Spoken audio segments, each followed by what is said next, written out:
Good afternoon, ladies and gentlemen. We would like to start the breakout session 2, Southeast Asia and South Asia's view. Allow me to introduce myself. I'm happy to serve as a moderator today. My name is KIKUCHI. I am the Adjunct Senior Fellow of JIIA. And also I'm the professor at the Aoyama Gakuin University located in Shibuya Ward, Tokyo. At this moment, JIIA is conducting the research on the Japan's Indo-Pacific strategy, and I am the leader of this research project. The objective of the Tokyo Global Dialogue is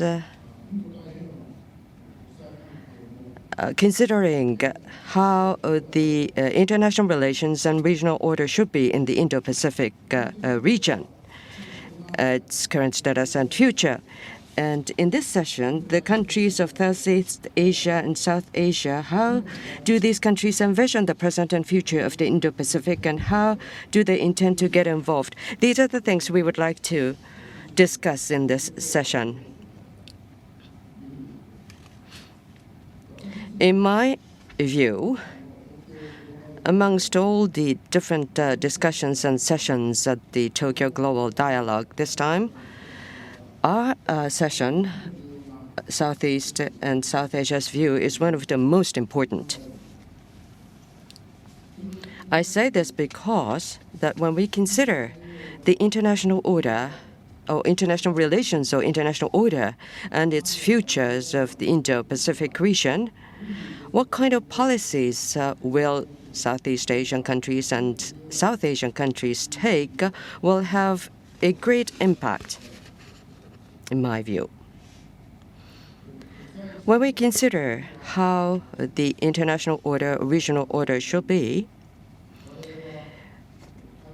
there's a tendency for us to focus on major countries or major powers. When we look back on the history of international politics,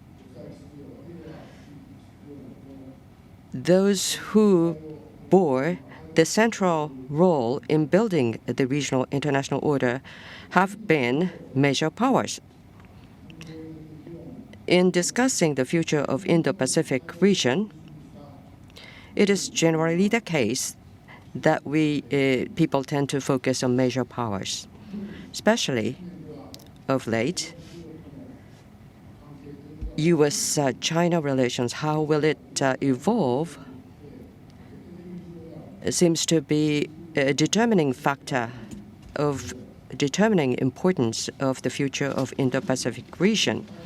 However, international relations or international order in this region, when we discuss the future of these aspects, if we only focus on Sino-U.S. relationship, I would say it is too narrow a view. In Indo-Pacific region, we have more countries than two countries, the U.S. and China. It is not only up to the U.S. and China who would decide the international relations of this region. In this region, there are diverse international relations which go beyond the bilateral relationship between U.S. and China. We have to look at those diverse international relations taking place in this region.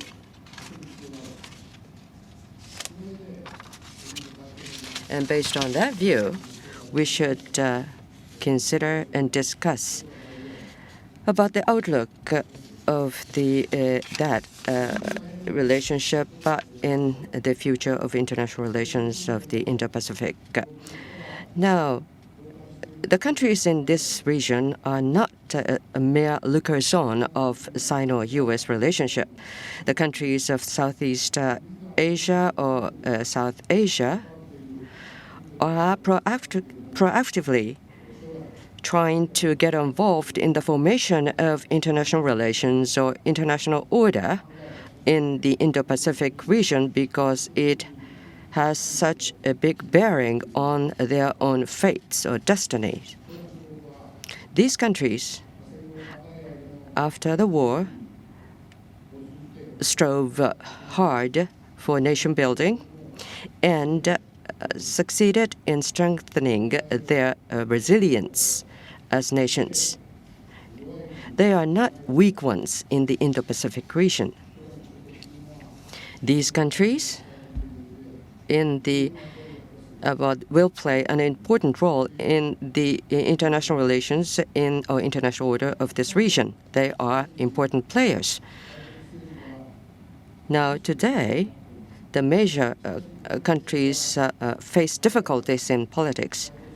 But these countries in this region have overcome the vicissitudes of major powers politics for a long time, and they have accumulated wisdom.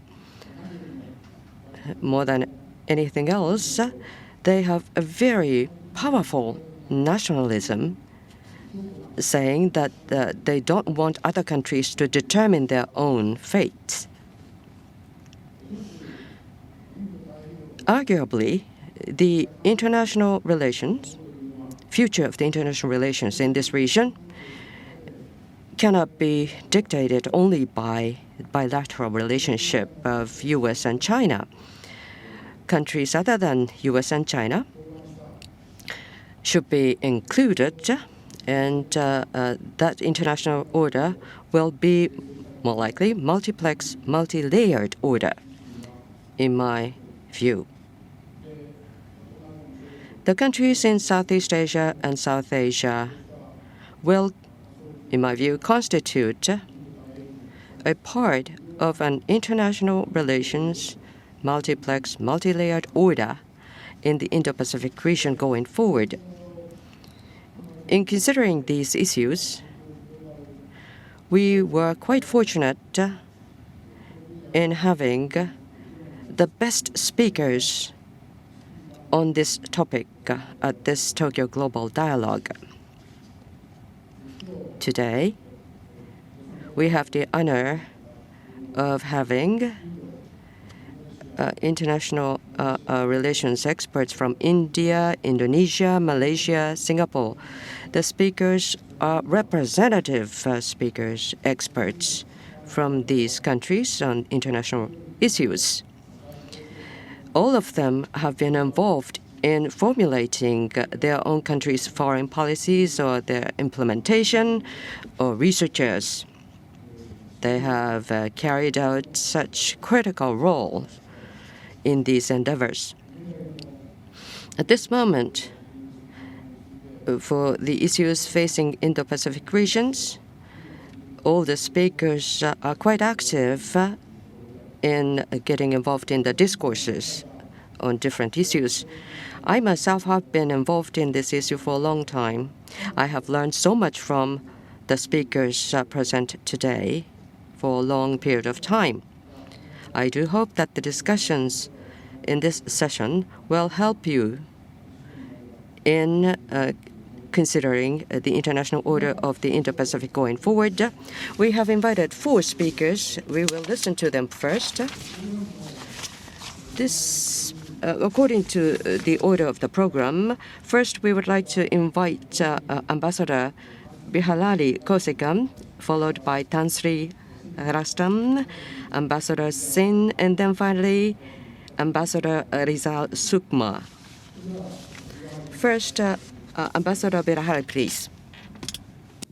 Thank you, Professor KIKUCHI, and thank the organizers for inviting me to participate in this important panel.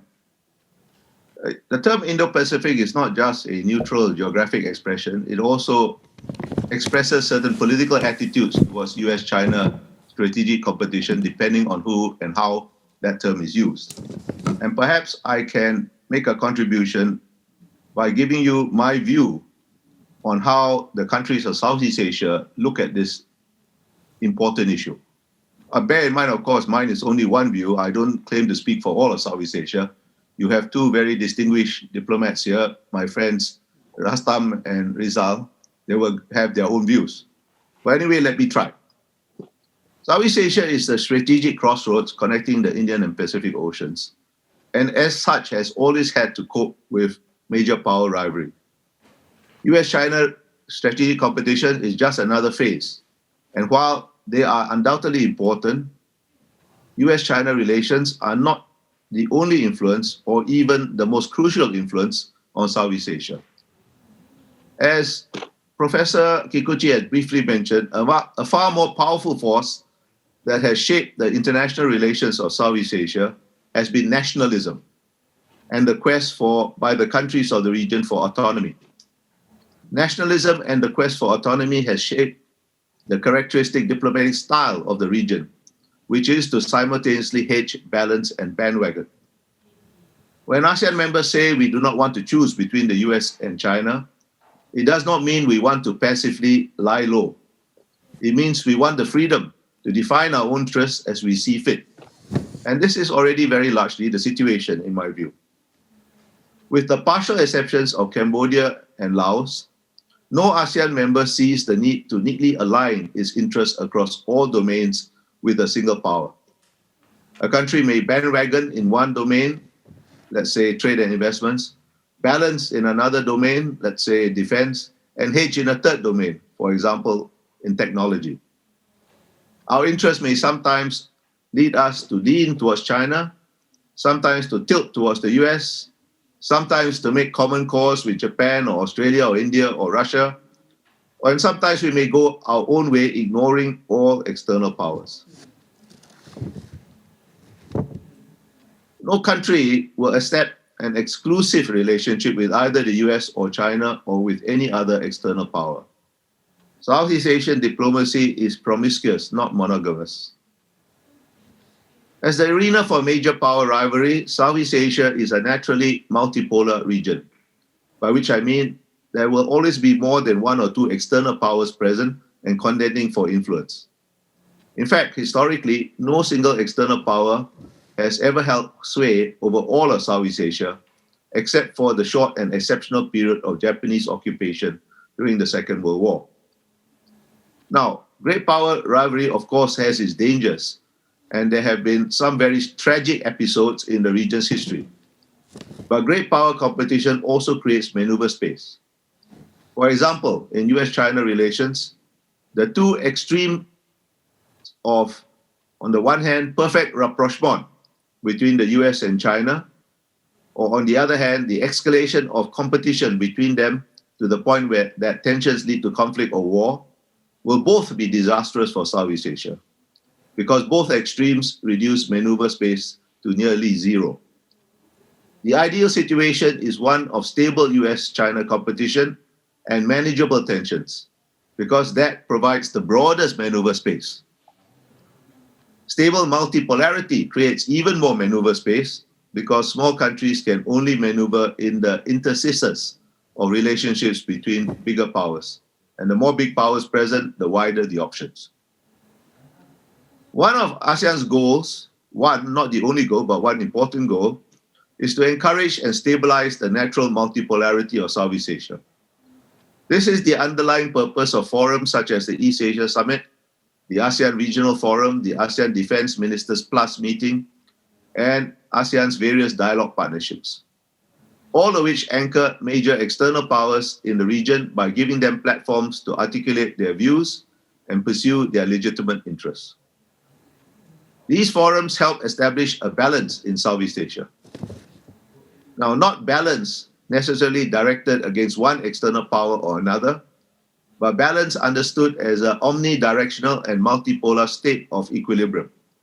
It is dynamic, not static equilibrium, as we continually adjust to changing circumstances. Of course, even in such a state of multipolar dynamic equilibrium, some powers are going to be more important than others. And there is no doubt that the US and China are in a league of their own. As a big country that is contiguous to Southeast Asia, China will always have significant influence. That's only natural.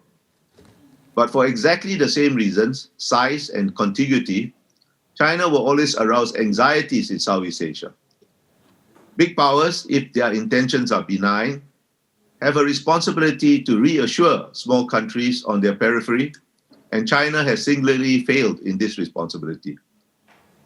In Southeast Asia, China is influential but not trusted. Consequently, there is now a better appreciation of the role of the US in Southeast Asia. A bit of history.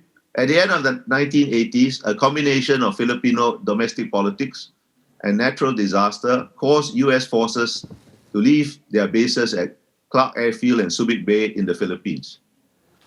Singapore, which has always believed that it was crucial to maintain at least a residual US presence in Southeast Asia, offered US forces the use of some of our facilities.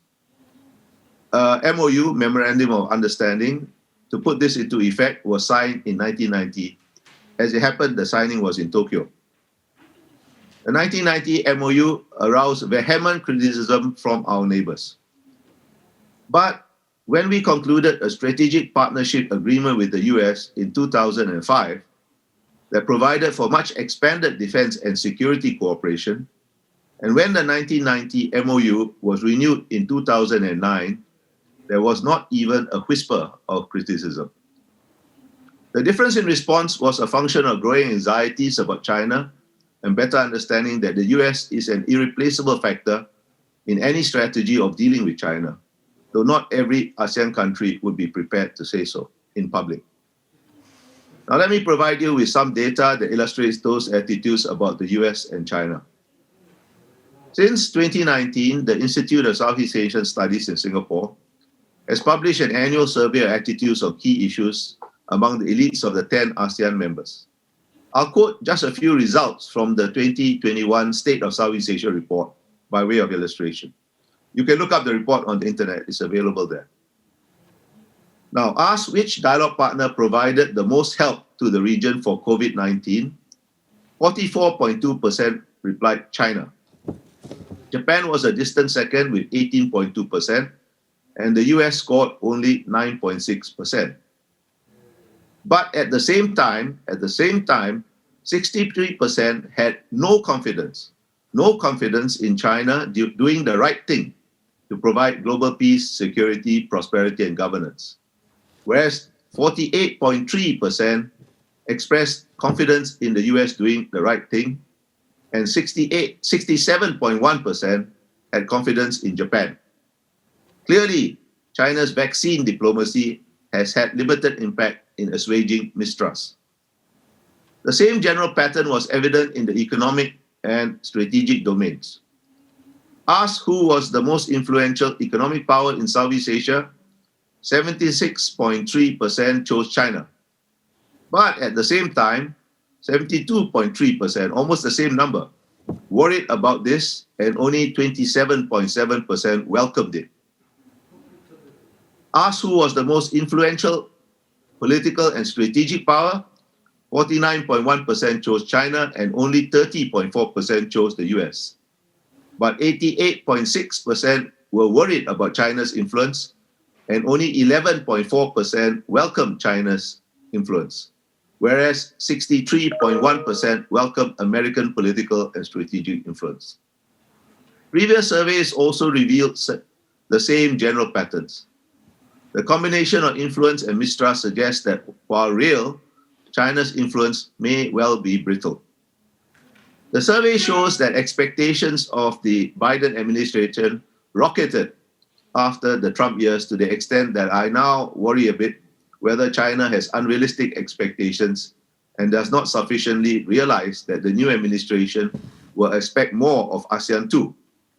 ASEAN cannot expect to be central in the new administration's approach to Southeast Asia if we do not meet these expectations. Myanmar will be an early test. The ASEAN foreign ministers will have an informal meeting in Jakarta on the 2nd of March, and let's hope something comes out of that. I was going to say something about the situation in Myanmar, but I think my time is about up, so I'll stop here and leave that to question time. Thank you all for listening to me. はい、ビラハリ大使大変パワー Thank you for your powerful talk, Ambassador Bilahari. And next, I would like to invite Tan Sri Rastam, please. Tan Sri Rastam, please.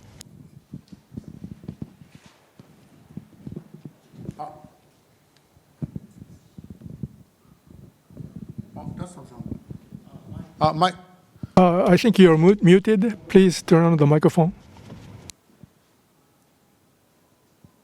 Yes. Okay. First of all, I'd like to express my sincere thanks to JIIA for the invitation. And of course, I'm very happy to be among old friends, KIKUCHI-san, Bilahari, Ambassador Singh, and Rizal Sukma, colleagues whom I worked before on these issues, among others. Now, when we talk about strategic transformation, my question here is, are we experiencing a strategic transformation or an evolving architecture? Now, in ASEAN, we are famous for always saying that it is always an evolving architecture.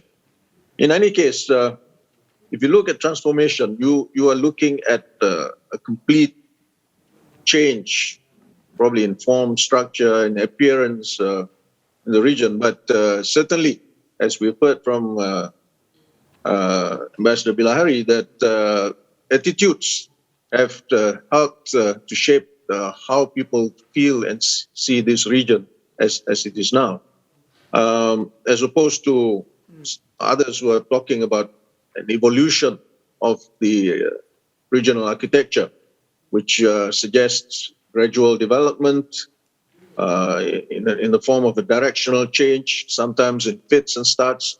And, some people expect it to be a natural process rather than something that is being worked out by the parties concerned. Now, in my view, the Indo-Pacific is experiencing both transformation and evolution. I think it's quite clear. We look at China's position. It's economically, militarily, diplomatically over the last few years. And we, as of now, I think what is interesting is, as we heard from President Biden, the U.S. is back. The U.S. is back not only on the global stage, but I would expect that the U.S. will be back in the Indo-Pacific in a big way. There is, of course, ASEAN's claim to centrality and its continuing belief in the evolving regional architecture through mechanisms such as the East Asia Summit, ASEAN Regional Forum, and so on. But as has been mentioned by the moderator, the role of all the different actors would be very important. The role of the other major powers, Japan, India, Australia, Russia. These are important things that we need to bear in mind. And of course, in the present context, I think what is important also for us is for us to look at the impact of COVID-19 on the economies of the countries in the region, even in the domestic politics in some countries. Malaysia, for example, is now technically in a state of emergency when the government is responding to the COVID-19 pandemic. Then we are now in a state of really a complex interdependence whereby so many things are going on, not only in respect of relations among governments or states, but also in the context of relations among businesses, the private sector, and so on. And the impact of technology, I think, is very important for us to look at insofar as it affects the economy, it affects businesses, it affects everyday lives of the people in the Asia-Pacific region. Now, let me move on to what I see as the role of ASEAN and ASEAN member states in this whole game, so to speak. First, ASEAN counts itself to be central to the Indo-Pacific equation. As we know that lots of times ASEAN centrality has been emphasized. And if we remember, almost 2 years ago, ASEAN adopted a document which was called the ASEAN Outlook on the Indo-Pacific, whereby That document talks about ASEAN centrality, about the need to work on the ASEAN-led mechanisms, the East Asia Summit, the ARF, and so on. And the question here is ASEAN really central to this whole business, to this whole equation? Has ASEAN been able to play that role of being central to it? Because what is ASEAN centrality? This is a question that many have asked. Many have tried to provide answers to, but I think eventually it is ASEAN itself who should be able to provide that clarity for everyone to understand. The ASEAN outlook on the Indo-Pacific, I think, needs certainly further elaboration to the extent that it is clear. It is understandable that given the situation over the last year or so, that I think a lot of things have been, rather a lot of attention has been focused on the pandemic to the extent that many of us are not really looking into these very issues. Now, the question that I would like to pose next is, has ASEAN earned that central position? And has it really lived up to its claim to centrality? And I think there are two major tests for ASEAN at present in this context. One is, of course, the COVID-19 pandemic. What has been ASEAN's response in the past, and what can we expect in the future? Of course, now vaccines are out. Everybody is banking on recovering from this pandemic through the vaccines, but the vaccines will certainly not help us in the context of recovery, in terms of the economy, in terms of loss of jobs, in terms of unemployment, in terms of the psychological impact that it has created for the populations in this region. As we can see, the response has largely been up to the member states themselves rather than a sort of a collective response. Of course, ASEAN now has what it calls the Comprehensive Recovery Framework and Implementation Plan. It is a very long document, which is quite typical of ASEAN. I must confess that I haven't read it fully myself, but from what I gather is that it is an attempt by ASEAN to ensure that the organization and the region is able to cope with the situation post-COVID. The other situation, Bilahari alluded to it earlier, that is the situation in Myanmar. The question is, what is ASEAN's expected role in this particular case? I think it's quite inevitable that much of the rest of the world is looking at ASEAN to find a possible way out of this. What has ASEAN done since February the 1st? Now, as we know, the foreign ministers are going to meet soon, and largely through the efforts of the Indonesian foreign minister, things are moving quite well in that regard. But the question is, what kind of solution are we looking at? I think in normal ASEAN lingo, we'll probably be looking at an amicable solution to see how you can accommodate the actions of the generals to the situation that is playing up in Myanmar itself, to ensure that democracy is restored quickly, to ensure that no lives are lost further, to ensure that the people of Myanmar can exercise their rights to freedom and democracy as they should. It's very interesting if you look at the response of the ASEAN member countries to the situation. Not only, well, for that matter, not only ASEAN member countries, but to the rest of the world as well.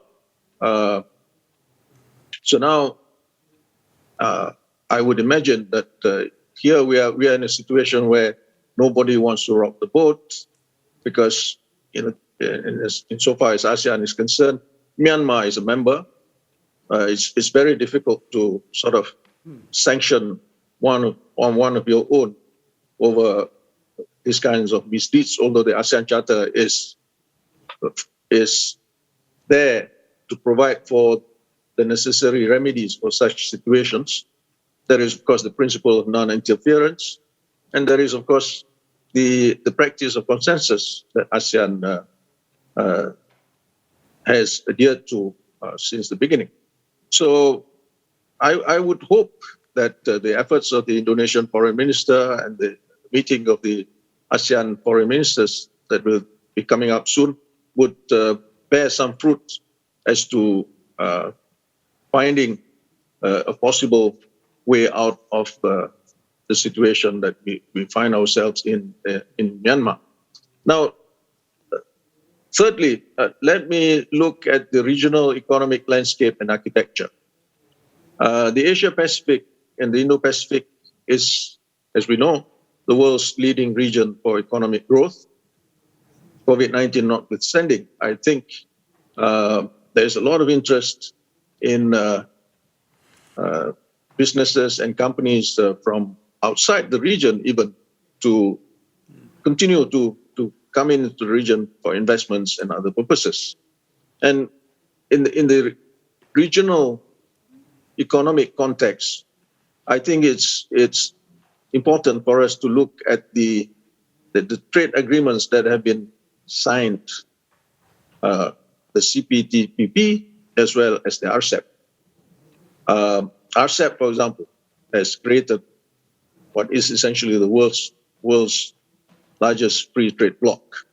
And for the CPTPP, what is also interesting is that Great Britain now wants to be part of it.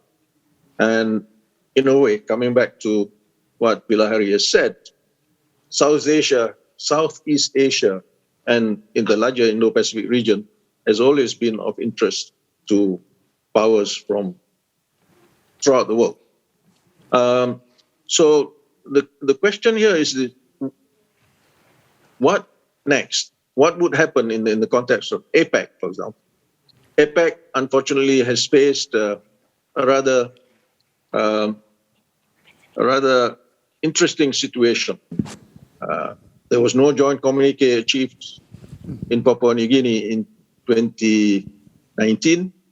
Tansri, sorry. Would you conclude your presentation? Yeah. Now, my last point is basically just to see what Malaysia is looking at in the context of the transformation in the Asia-Pacific, in the Indo-Pacific region. I think what we're looking at is essentially an evolving situation, but the transformation is definitely happening. And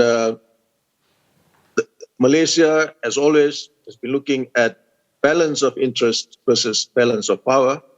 And we feel, I think, that the region needs both China and the US. Therefore, there has to be cooperation, there has to be continued interdependence rather than confrontation. Healthy competition between the major powers is certainly good and welcomed by us in the region. Thank you. Thank you very much, Ambassador Tan Sri Lastam. Next, we would like to invite Ambassador Sin. Thank you for waiting. Thank you very much. I hope I'm perfectly audible to all my fellow panelists. Professor KIKUCHI, my friend, and Ambassadors Kausikan, Rastam, and Sukma, good afternoon to you from New Delhi. Let me also thank Ambassador Sasai and the JIIA for inviting me to join this session at the Tokyo Global Dialogue. I'll make a few remarks, mainly centered around the Indo-Pacific and India, but I'll also try to bring in a little bit of China and the US and a little bit of ASEAN. So let me begin. Let me say that I'm not giving any official picture. I'm providing a personal perspective from India. And again, while I do not claim to be speaking on behalf of South Asia, I can say this. As a distinct civilizational space, South Asia has historically been connected with Southeast Asia and beyond for over 2,000 years. Importantly, it has never been at any point in history under the influence of China. India's civilizational heritage, on the other hand, has traversed Tibet and Xinjiang into China and further east up to Japan. It has also radiated east by sea all the way to Singapore and Bali. As I see it, a stable and balanced order in an Asia that encompasses the terrestrial and the maritime space of the Indo-Pacific must only be multipolar, not China-dominated or US-centric. We heard yesterday that the centrality of the Indo-Pacific in the global system has arrived and that its footprint is growing. Strategically, what this means is that the Indo-Pacific is a 21st century post-Western construct. Now, the Indo-Pacific, we must remember, is not the Asia-Pacific. And it is the Indo-Pacific stability based on the confluence of the two oceans, which is the subject of this strategic transformation which we are discussing today. To my mind, the Western Pacific is and will remain an intensely contested space. The Indo-Pacific balance of power will eventually be determined in the Indian Ocean. So I just like to remind our Japanese friends of this because sometimes they speak Indo-Pacific but act Asia-Pacific. Over the past year, clearly the Indo-Pacific has witnessed many challenges to rules-based order. It has also seen the growth of tensions, but we must remember these are not just tensions between the US and China. So these tensions are among other participants in the Indo-Pacific as well, in most of which China remains the common factor. Now, it was commented by my colleagues that Asia is comprised of relatively new nation states who value their sovereignty. So my question is, an end to transgressions against territorial integrity or against the status quo where disputes exist is a fundamental prerequisite for a rules-based order in the region. Can the states of the Indo-Pacific shape a collective regional response to meet this challenge? A related question also is that will the nations of East and Southeast Asia continue to seek economic benefit from China while expecting the US to provide for their security without making contributions to the regional balance? And that really goes to the heart of the multipolar argument, which a couple of my colleagues speaking before have mentioned. So to my mind, to conclude this Indo-Pacific bit, the nations of the region will not and cannot remain unaffected by the US-China competition and rivalry. Very hard-nosed, realist considerations of self-interest will drive policies, but nations will face dilemmas because the room for ambiguity will shrink as we go forward. A couple of points, 2 or 3 points about China. I only want to say that we need to ask ourselves the question that, well, it's okay that it's a major power, a great power, it wants to propagate the narrative of its inevitable dominance over the region. But its behavior is interestingly marked by assertions which are unilateral in nature, coercion, political as well as economic, deception, does not abide by its own agreements, and arrogance. So obviously the question that arises is this conducive to regional harmony? Now, the main source of China's influence is economic interdependence, which China has ably weaponized. With its rapid economic recovery and the conclusion of RCEP, China's heft has grown considerably in East and Southeast Asia. For the US, from the US, China demands equality and mutual respect, even as it persists with revisionist geopolitical expansion. In other words, a revisionist China is disrupting regional order. The problem is that the US won't go away. Now, this is an interesting mix. We need to see which way this goes. It is not a surprise that that trust in China has receded. The latest Coast Guard law has again caused great concern in both Japan and in Southeast Asia. Japan itself is having to deal with this in many ways because it has imposed constraints on its own hard power. So it's still debating how it will be able to exercise self-defense against such Chinese actions. Ultimately, to my mind, the China challenge has to be met across the board in its entirety. This is a tall order, I grant that. But I must also caution that piecemeal approaches will work only to China's advantage. A couple of points now about the US before I go to India. President Biden, as others have noted, has said that the US is back, and he's outlined certain beliefs which he holds dear and his broad intentions towards China and Russia, also towards his democracy and climate change agenda. His administration, it is clear, has begun to shape a long-term approach to meet China's adversarial challenge. That said, domestic constraints and the inward distribution of American power will persist.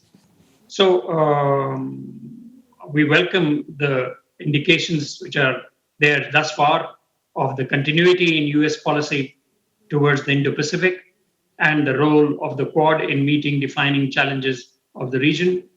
But the question is, to build US credibility again in the region, Biden will need to lead from a position of strength and the example of US power.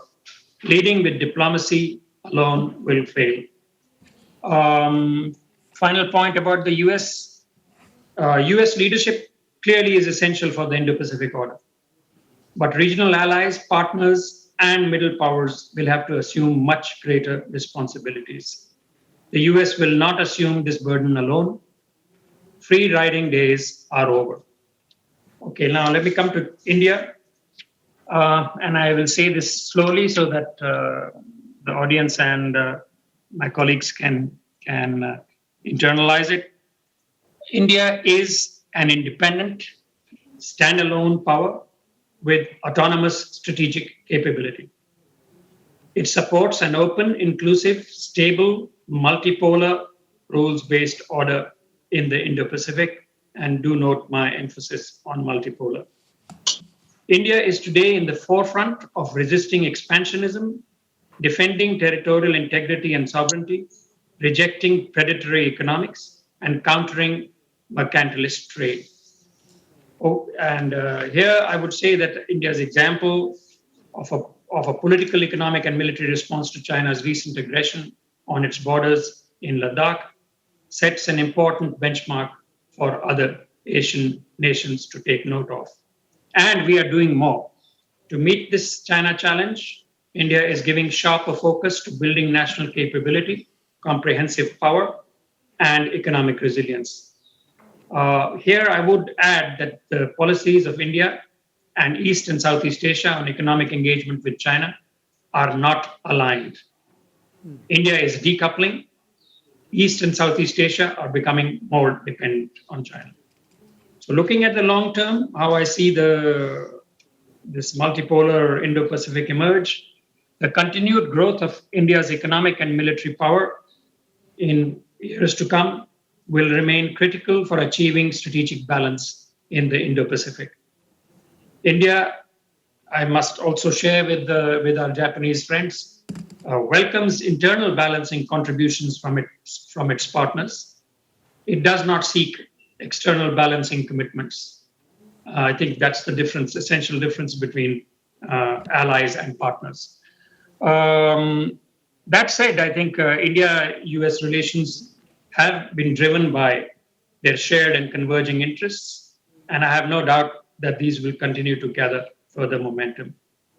Meanwhile, India and Japan also must not take each other for granted and must continue to build stronger bilateral relations, expand third country cooperation on regional connectivity, and intensify their security cooperation, particularly in the Indian Ocean. Last point on ASEAN. I think our friends in Southeast Asia and ASEAN should by now be quite reassured that the principles of a rules-based Indo-Pacific order, which the Quad foreign ministers once again reaffirmed on February 18, are aligned with ASEAN's own long-standing principles and the principles of international law. That, as well as the Quad's support for ASEAN cohesion, ASEAN centrality, ASEAN's AOIP, and ASEAN-led EAS, do provide, to my mind, the basis for a partnership to jointly advance a stable and prosperous multipolar Indo-Pacific region.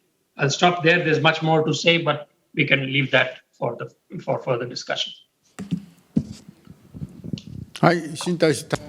Thank you very much, Ambassador Sen. And finally, we would like to call on Ambassador Sukma. Ambassador Sukma, please.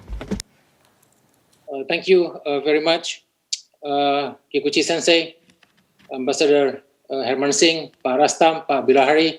It's great to be back in the think tank, world again. After 5 years in the official capacity, but that's also give me, the freedom, to present my own view on the issues that we discussed today. So this is not the government of Indonesia's views, even though probably some, might coincide, with the official views.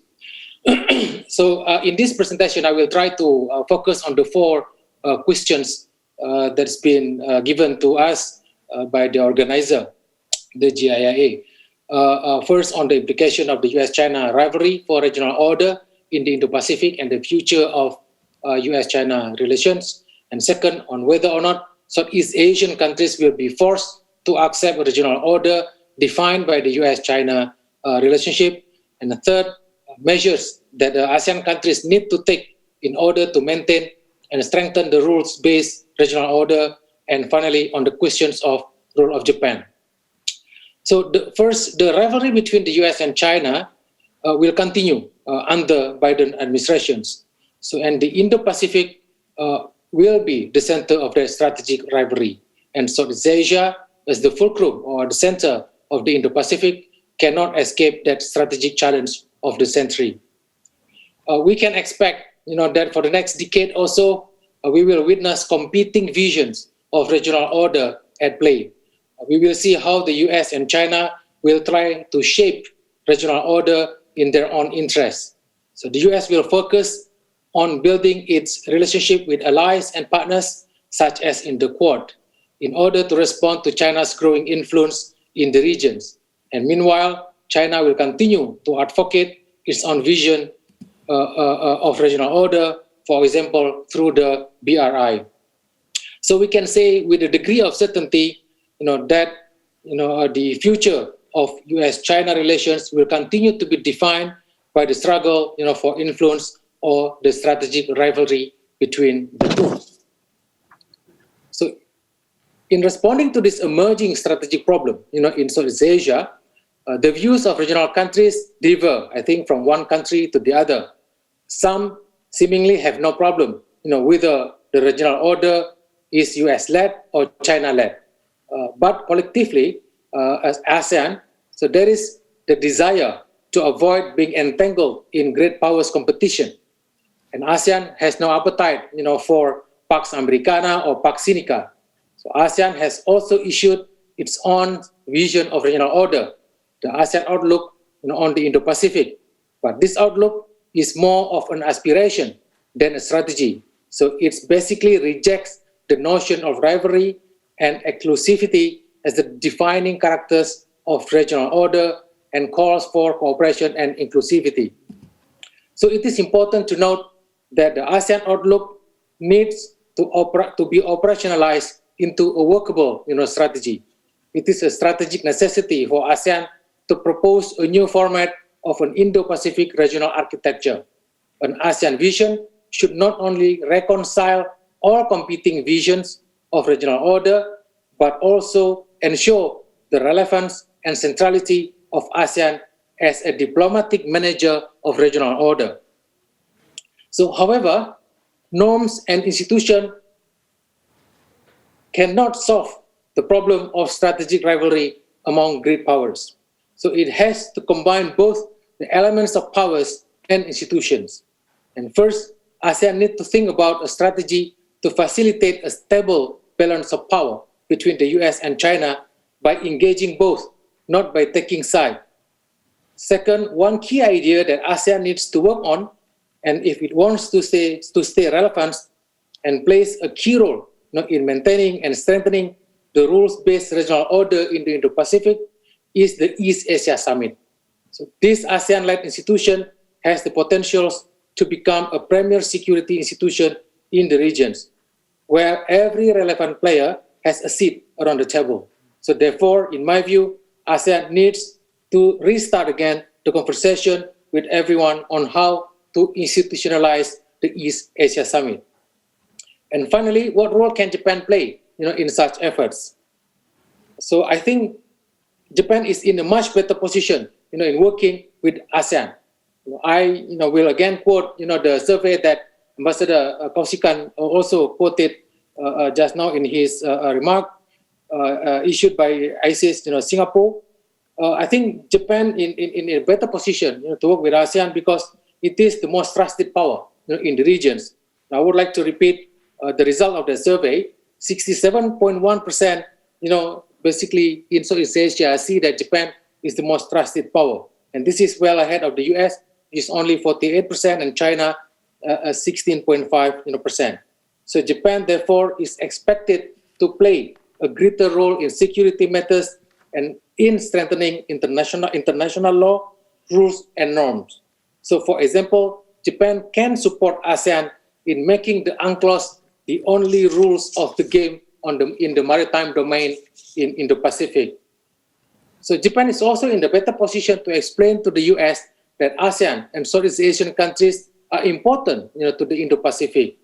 And US relations with ASEAN and individual member states should not be defined in terms of its relationship with China. Japan can also persuade the US an economic engagement with Southeast Asia will benefit both. No one can guarantee that Donald Trump or someone like him will not come back and become the US president again. So the consistency in the US policy cannot be guaranteed. But at least for the next 4 years, we hope that the US will do the right things. Thank you. はい、リザール大使、大変ありがとう。Ambassador Rizal, thank you very much. Now, I have already received a few questions, and I personally have a few questions I would like to ask. One is about COVID-19 impact, particularly in Southeast Asia or the South Asia. The economy has been greatly impacted by COVID-19. On the other hand, if you look at the Chinese economy, at least according to news reports amongst the whole world, the Chinese economy is showing a smooth recovery. And going forward, perhaps the dependence on the Chinese economy in South Asia might increase. On the other hand, with respect to India, as Ambassador Singh said, self-help is what they advocate. So they are going to decouple from China. So that's the background. And moving forward, if you look at Southeast Asia, the economic relationship with China, how will that develop? And also a related question. Well, centering around the United States, the supply chain that has been dependent on China is being reviewed, particularly when it comes to high technology, advanced technology dependence on China. People think should be minimized. For example, the semiconductors, when it comes to the most sophisticated semiconductors among the like-minded countries, they think that they should produce those high-tech semiconductors themselves. So there's this kind of decoupling from China. How do you think all this will impact the Southeast Asian economy's relationship with China? Another question is the Biden administration of the United States is now back in the Indo-Pacific. But if you look at the recent developments, the U.S., foundation for the involvement of the U.S. in the Indo-Pacific is Quad, consisting of Japan, U.S., India, and Australia. So India is one of the Quad countries, but the Southeast Asian countries, at least to date, with respect to Quad, they have had a reservation. So how do you think the future of Quad will be? For example, in the Quad, is there going to be a possibility of cooperation between ASEAN and Quad moving forward? So these are some of the questions I would like to ask the four people. So anyone who would like to go first? Ambassador Bilahari? Oh, yes, please go ahead. Well, let me try to answer as briefly as I can your two broad questions. One is about economic relations, and one is about cooperation with Quad. I don't myself rule out cooperation with Quad, but it would be on an ad hoc basis when interests converge. Right? In fact, I think that cooperation is much more likely now because there's less diversity in the views within the Quad.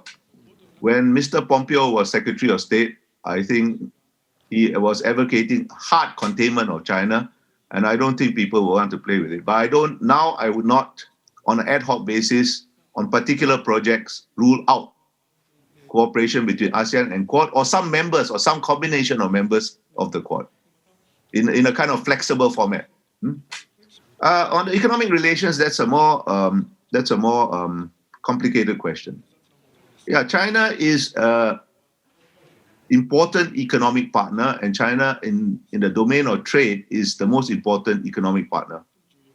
However, there are other important economic partners. For example, in investment, you look at the stock of US investment in Southeast Asia. I can't remember the exact figure, but you can go and look it up. The stock of US investment in Southeast Asia is not just bigger than China. It is bigger than China, Japan, South Korea, Australia combined. So it's not an insubstantial economic partner. And Japan, of course, has always played a very crucial economic role. Now, Chinese economy is bounced back faster, but it's bounced back from a low base. And there are two parts to the Chinese economy. There's an external part, depending on exports, right? And I don't see how that can fully recover unless the rest of the world economy, the major economies, recover. For the domestic part, which Mr. Xi Jinping has now stressed, it's a complicated question. China has been trying to increase the share of domestic consumption in GDP for something like almost 15, 20 years. But that share has stalled at around 38, 39% of GDP. That's considerably lower than other major economies, right? So they have problems. I don't have time to go into what the problem is, but there are certain serious problems. We shouldn't hope that they will fail, because it is one of the engines of global growth, right? But I don't think it'll be as simple as some people or some commentaries make it out to be. On technology, I think this is a serious problem for China, particularly in the domain of semiconductors. there are serious gaps in China's capabilities, and it's going to be quite difficult to plug those gaps. It's not just a question of throwing money at it, because there are certain technological choke points that are controlled by the US and its allies, not just in the fabrication of chips, but in the production of the machine tools that are needed to fabricate high-end chips. And don't forget, this is a moving frontier. I'll stop there. これどなたか、はい、新大使どうぞ。 Anyone? Yes, Ambassador Singh, please. Ambassador Singh, please. Yeah, let me quickly go those points. Firstly, yes, it's clear. It's a pity that global multilateral cooperation in fighting the pandemic has been largely absent or insufficient, to say the least.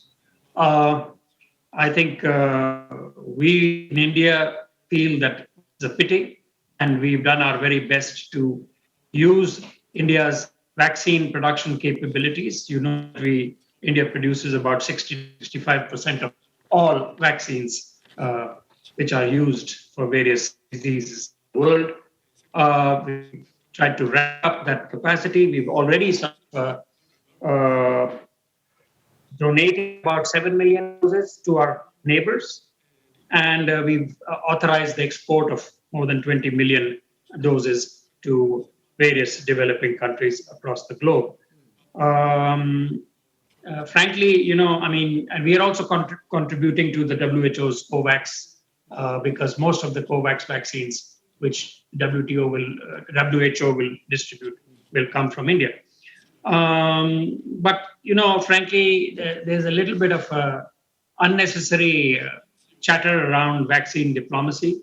I think the developed countries now need to pick up their act and start demonstrating that they can actually participate in international solidarity as well. I know they are majorly impacted in Europe and the US, but they are really missing in action in terms of this element of global solidarity. The other fallout of this COVID has been that the importance of building national capacities for critical public goods and the creation of secure and resilient supply chains among trusted democratic partners, that's become a reality. And it is, as far as I can see, going to go forward. That's also clear in the kind of decisions which the new US administration is making. Then there was a question about the economy. It is true that the complete shutdown of the economy because of COVID-19 in the early part of last year made a real major impact on the Indian economy. Ambassador Bilahari had yesterday expressed concern about that. Well, yes, it's true that there's going to be a 7% or thereabouts decline in GDP for 2020. But the good news is that the growth is back in a very robust fashion. So even the IMF projects India's growth in 2021 to be 11.8%. And my reading of all our economic statistics, including our private sector performance, shows that this is very much going to be the reality. I think I'll leave it there, but because I've already spoken about the Quad, and I do think that the Quad and Quad Plus arrangements can have a lot of convergence with maybe issue-based convergence, you may call it, with ASEAN. But let me add to that a couple of points about how you can make a more multipolar region and a region which is not solely dependent on the US-China relationship. Is a leading question of the moderator. Now, I think first and foremost, it has to center around a more cohesive and stronger ASEAN stance, not only to uphold national sovereignty and international law, for example, in the South China Sea, but also a more effective role of the East Asia Summit in establishing multipolar balance and shaping rules-based behavior.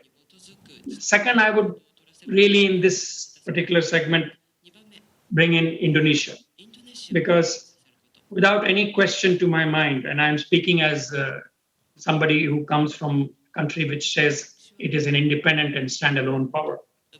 Indonesia's active and independent role supporting equilibrium, you can even call it dynamic equilibrium, and not the dominance of one power. That is something which is going to be extremely important for the region going forward. And thirdly, I would say Japan really has to step up its contributions as a pole in a multipolar Asia.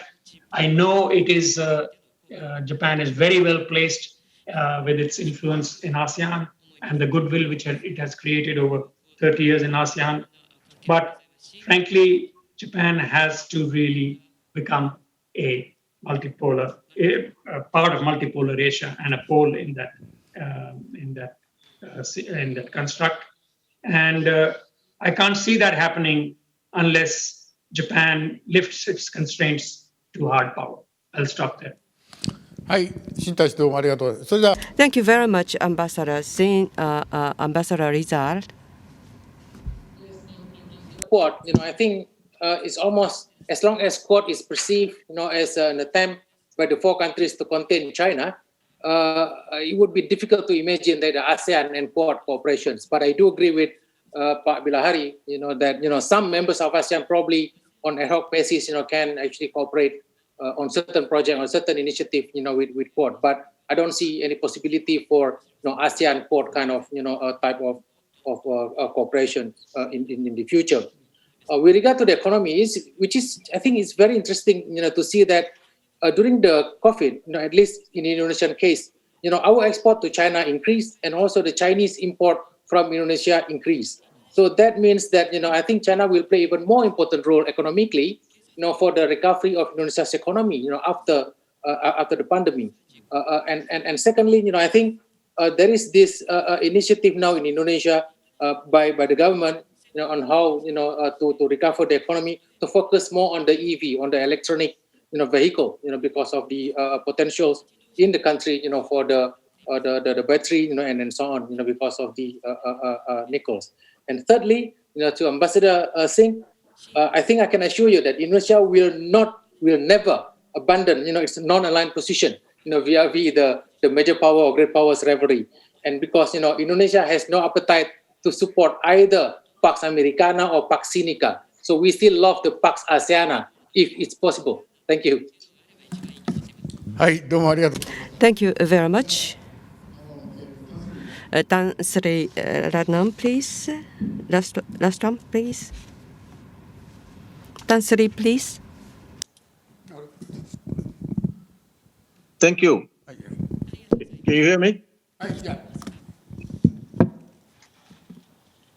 Well, just very briefly, a point about the economy and trade and investment for the future. As we know that most of the countries in Southeast Asia have been badly impacted from COVID-19. In the case of Malaysia, for example, we are in a situation whereby the government has come forward to provide economic relief for the people who have lost their jobs and so on and so forth. And one of the economic activity that has been badly affected, of course, is tourism. Pre-COVID, most of these Southeast Asian countries depend on tourism from China. Now, of course, once things are opened up, I would imagine that there will be the expectations that tourism would further flourish.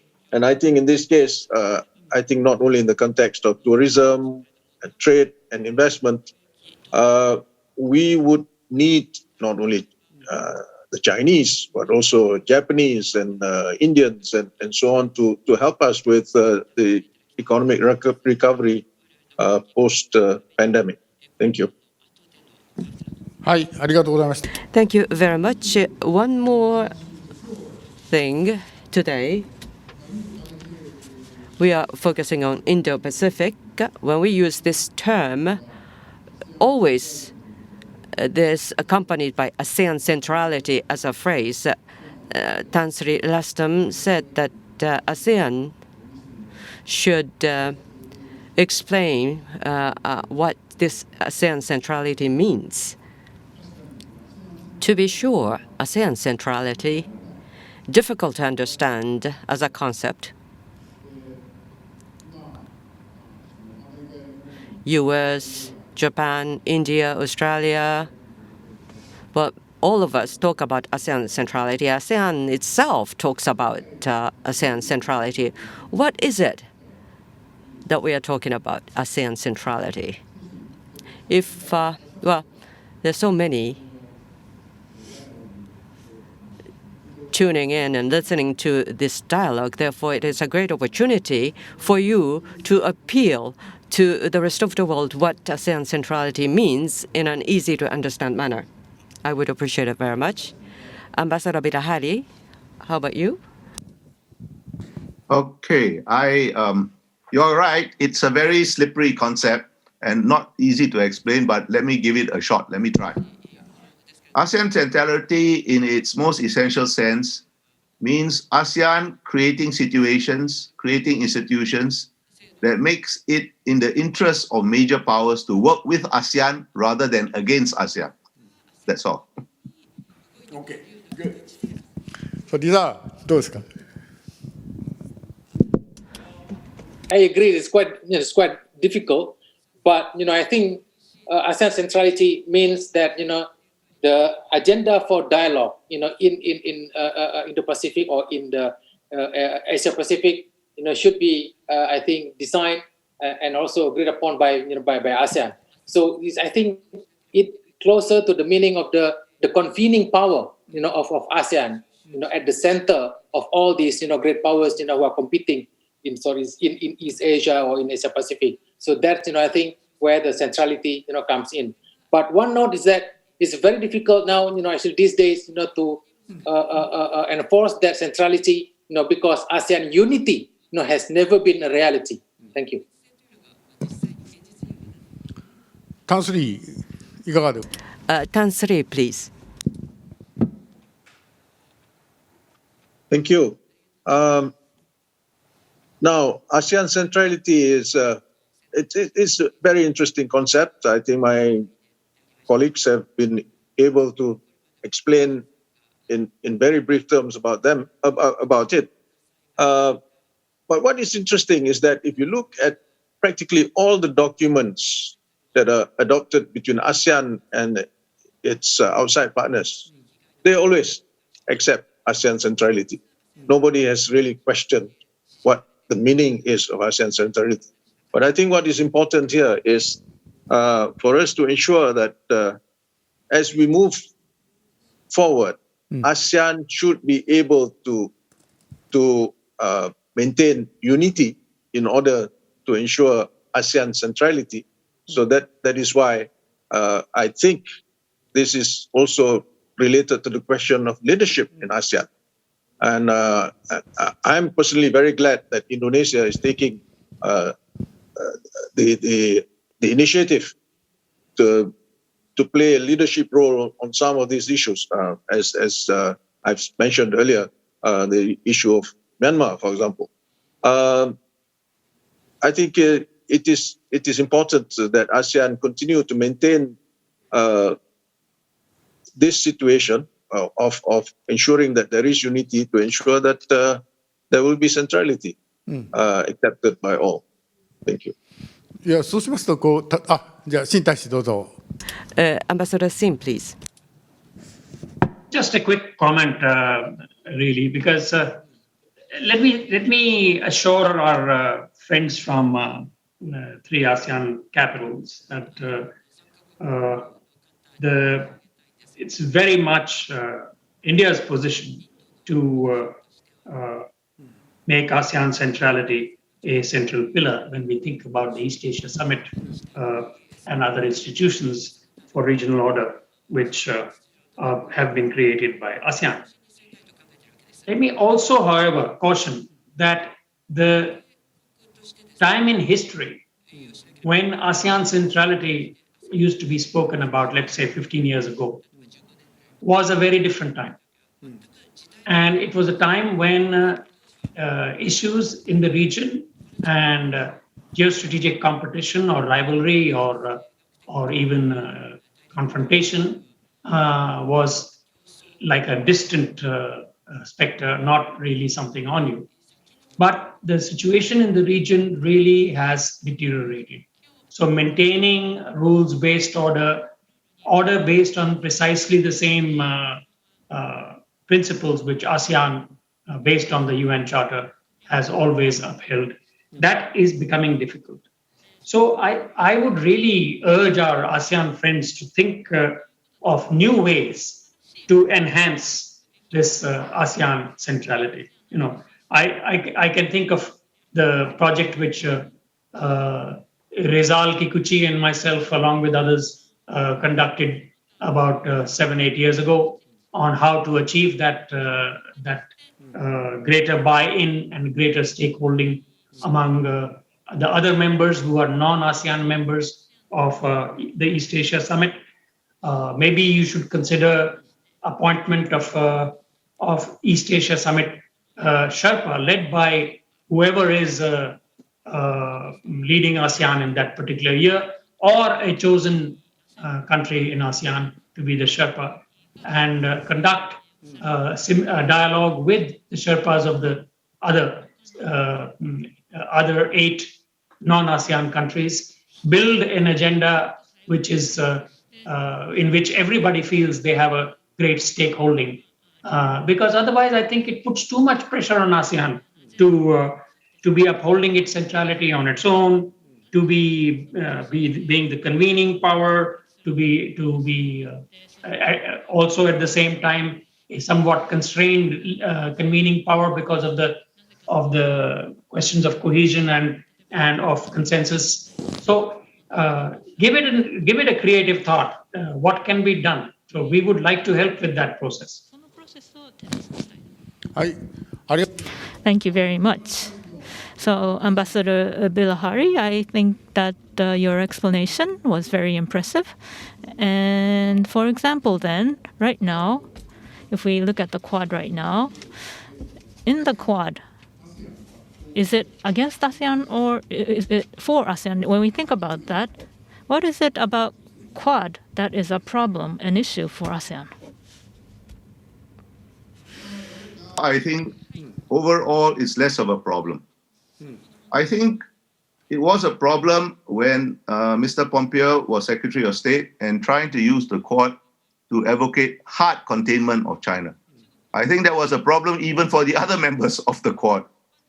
Look, all of us have concerns about China, but all of us consider China an important, at least economic partner, if not in other domains.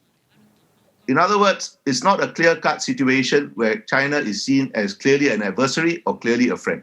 It is a much more ambivalent situation, and that's probably true of most major powers, except Japan, which I think, Rizma, you mentioned in the survey, it is the most trusted power, external power, most trusted dialogue partner of ASEAN. So it will really depend on how the Quad evolves, right? And I think so far, anyway, the Quad has evolved in the correct direction. I don't rule out, by the way, that the next U.S. president might be a Trump-like figure again. It's not something that you can rule out, right? And then it's not something that will evolve in a straight trajectory. It will evolve meandering. It will evolve by lurches and jerks.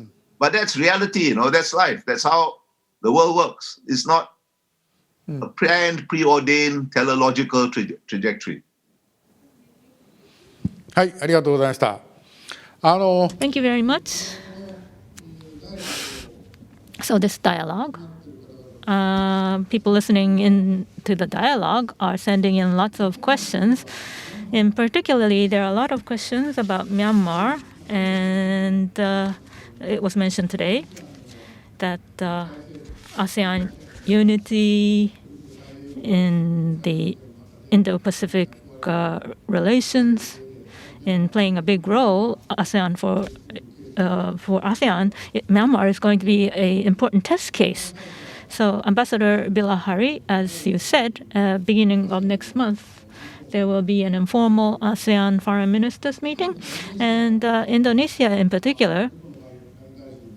The foreign minister is very active, proactively trying to tackle this issue, I hear. And Ambassador Rizal, well, you were in the government until recently, and you are very close to President Joko Widodo. So Indonesia right now, with regards to the Myanmar issue, how is ASEAN trying to deal with the Myanmar issue? Could you comment? Thank you. I think because a lot of this pressure, on ASEAN from all directions, to actually take a certain initiative, in order to resolve the problem in Myanmar. So Indonesia finally, actually decided, to have a go. But actually, in that we realized there is very hot potato, So, but that potato is on our hand. So we just juggling, so from right hand to the left hand, and then try to, throw it, to ASEAN next month. But, I think there are two important points or objectives that, ASEAN need to think about on the 2nd of March. Number one, how to make sure that there will be no bloodshed and violence, in Myanmar. And second, how to restore democracy. Because of these two priorities, I can't think of any other way that you can achieve these two objectives by not talking to the junta in Myanmar. So but on the other hand, when you try to open communication with them, Indonesia has been accused of giving legitimacy to the Tatmadaw, which is not the intention of the Indonesia's government at the moment. So we just want to make sure that we can communicate the message to the Tatmadaw that bloodshed is unacceptable, and then second, there is a need to restore democracy. But how you restore democracy, I think we will give that answer to the Myanmar's people. It's not for any other ASEAN countries to decide. So I think this is a very early process, and it will take years. So and we also heard that probably there will be also a declaration of the NLD, to set up their own government. So ASEAN, we will have Cambodia all over again, where 2 or 3 competing governments with different claims, actually in on the ground, and then you need to resolve that, that problem. Ambassador Bilahari, about ASEAN and Myanmar? First of all, I think this is a very important initiative by Indonesia to hold this informal foreign ministers meeting early next month.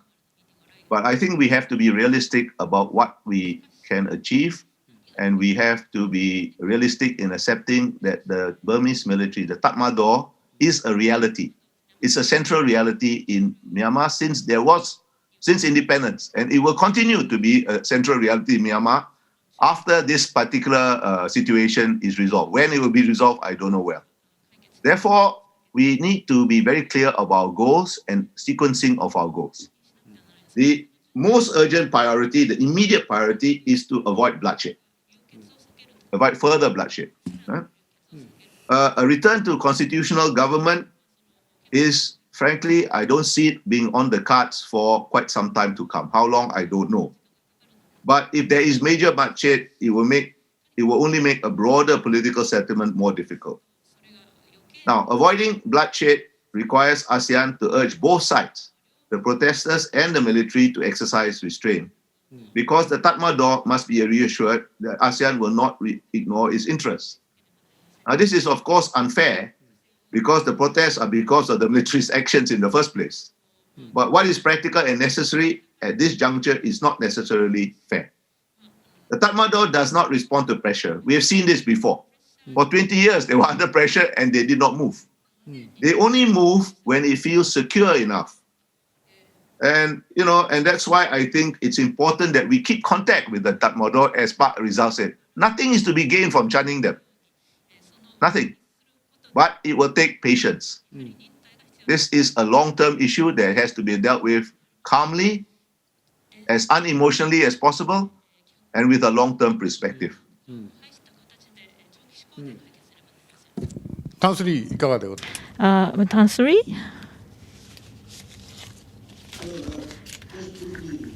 To follow up on what Rizal has said about the possibility of the NLD declaring its a sort of a rival government, so to speak. Now, I think this is just the recipe for what we're trying to prevent, which is bloodshed.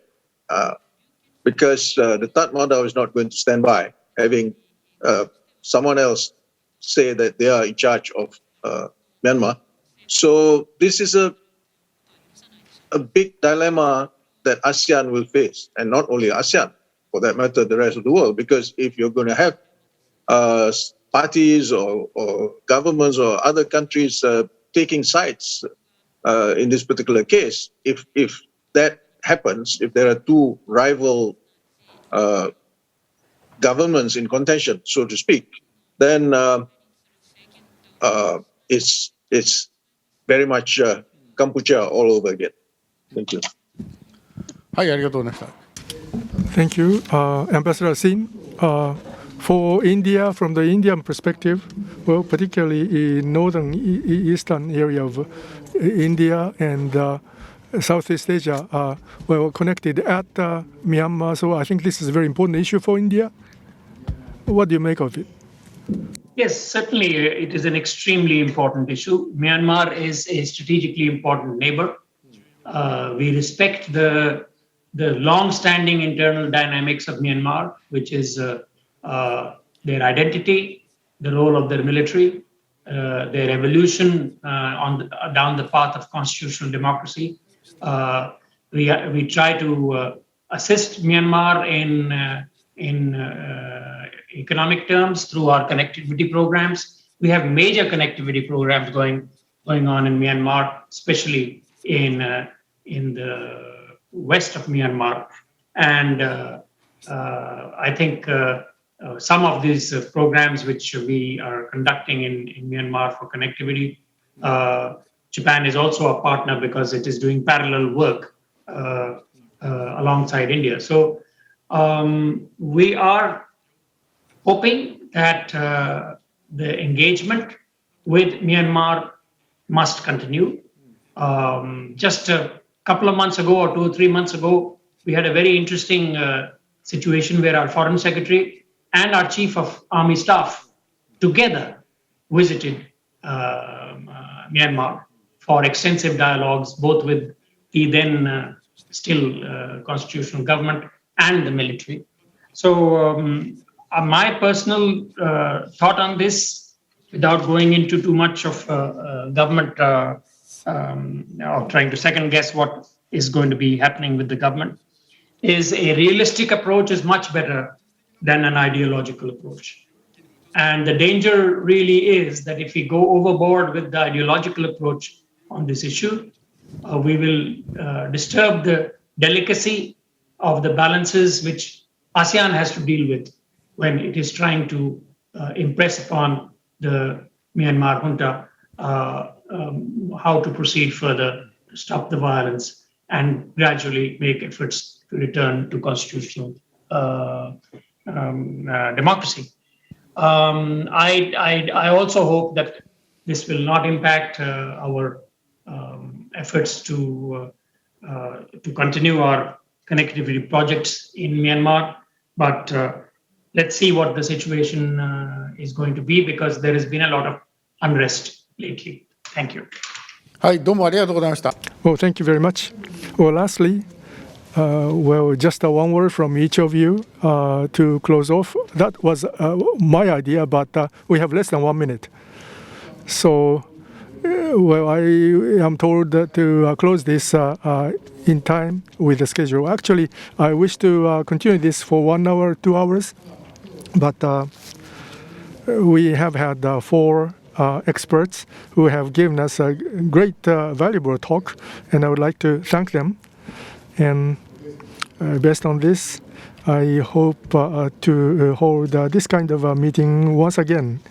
That is something that I would like to organize. Well, thank you very much for your time today. On behalf of JIIA, I would like to express my appreciation to you.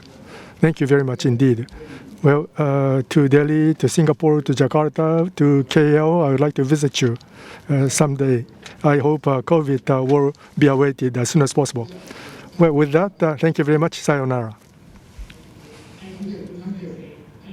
Thank you. Fellow panelists, ambassadors. Thank you so much.